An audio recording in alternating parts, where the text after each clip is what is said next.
Good day everyone. Let me ask you something. How many of you have ever said, I'm okay even when you're not, behind smile, laughter, and social media posts?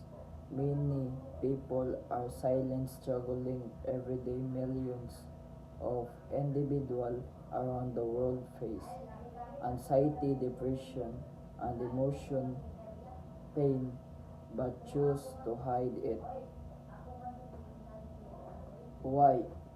Because they are afraid being judged, because they feel like no one will understand, because they think their pain is not important.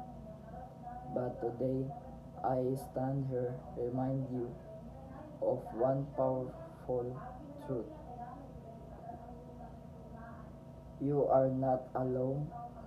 Mental health is a global issue. It does not choose age, gender, or status. It can affect student, parents, friend, even the strongest. In a world that constantly tells us to be strong, we forget that it's okay to be vulnerable. We forget that it's okay to rest. We forget that it's okay to ask for help. But listen carefully.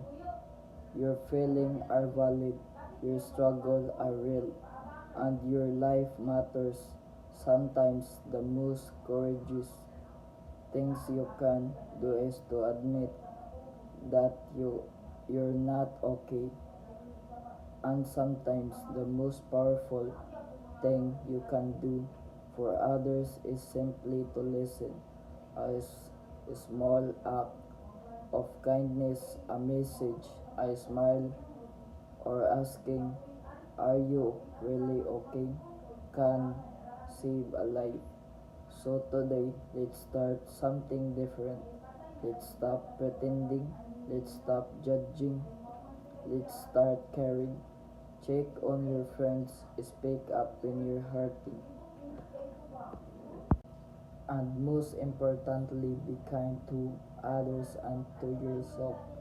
Because healing begins when we feel heard, and change begins when we choose to act.